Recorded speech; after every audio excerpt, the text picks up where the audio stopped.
Bonjour à tous, dans cette vidéo nous allons voir comment on peut utiliser un mapper personnalisé. Donc vous voulez créer votre séance et vos paramètres de séance. Vous choisissez votre exercice. Nous avons mis à disposition plus de 200 méthodes selon différentes qualités, différents critères. Mais vous avez des points particuliers, vous voulez plus de liberté. C'est pour ça qu'on a créé la configuration personnalisée. Donc c'est tout simple, vous choisissez ici votre exercice de la même façon que vous faites déjà pour la création de vos séances. Et au lieu d'aller dans choisir une méthode, on clique sur configuration personnalisée. Et ici, on accède à ce menu de sélection. Donc tout simplement ici, on va ajouter tout ce qu'on veut. Donc il y a déjà un ensemble de catégories qu'on a mis à disposition qui ont été utilisées dans la création de chacune des méthodes. Mais vous avez aussi la possibilité, vous, de créer vos propres variables d'entraînement. Je vais prendre un exemple.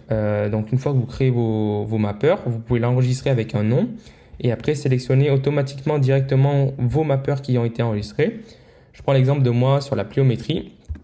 J'aime bien utiliser des pourcentages d'intention pour réguler l'intensité et les amplitudes pour avoir différentes notions d'intensité aussi et avoir différentes angulations. Donc je me suis tout simplement créé un mapper que j'ai appelé Plio, donc comme on peut le voir ici en majuscule, avec le nombre de reps, l'intention souhaitée, l'amplitude voulue. Donc moi j'aime bien utiliser light, mid and deep et la récupération qu'il faudra utiliser pour ce type d'exercice. Et vous pouvez tout simplement vous créer votre propre mapper. Donc vous prenez votre exercice, vous voulez par exemple le nombre de reps, vous pouvez sélectionner ici la catégorie répétition qui est déjà inscrite. Mais par contre, vous voulez fonctionner, pour le coup on n'a pas mis le RER, et vous voulez fonctionner avec du RER. Donc vous allez créer RER. Vous choisissez si c'est du nombre ou du texte. Donc vous pouvez mettre un nombre. Quand c'est un nombre, pour le coup, la RER, ça sera un chiffre. Vous mettez ce que c'est comme type de variable. Donc ça sera important pour la suite quand on va mettre et implémenter avec la sélection des tests et la personnalisation des tests selon nos variables. Mais pour l'instant, je vais mettre autre parce que c'est pas quelque chose qui va me permettre d'individualiser selon un testing.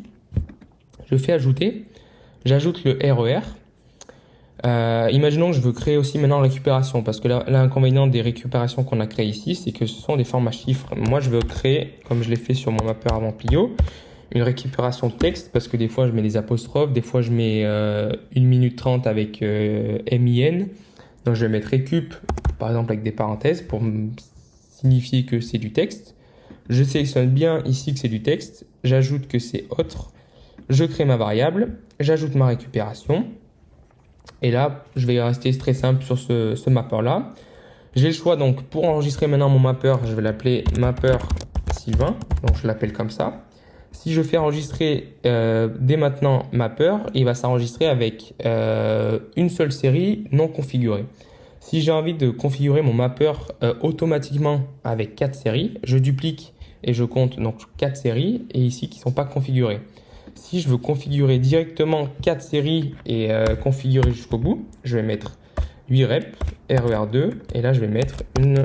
Donc par exemple, si je veux vraiment configurer mon mapper comme ça, je peux l'enregistrer sur mes 4 séries de cette manière-là, l'appeler mapper Sylvain, enregistrer le mapper. Donc là, je viens d'enregistrer dans ma catégorie en haut ici le mapper Sylvain. Je valide ici pour cet exercice, donc on est sur la TG Speed Squat. J'ai mon mapper qui vient de se créer avec 8 reps, RER2, récup une 30, donc pour mes 4 séries. On va essayer ici maintenant l'affilier pour le box squat aussi. Donc je vais dans configuration personnalisée. Je sélectionne le mapper Sylvain que je viens de créer, qui vient directement s'ajouter avec les 4 séries. Si je veux par exemple finir maintenant sur RER1 et sur 6 reps, je le modifie directement ici. Et ça se modifiera ici, ou alors je peux le modifier maintenant et accéder directement. Et là, en 1 minute à peine, je viens de configurer selon mon mapper personnalisé 2 exercices similaires, mais avec des petites variations selon les critères que j'ai choisis en fonction de l'exercice.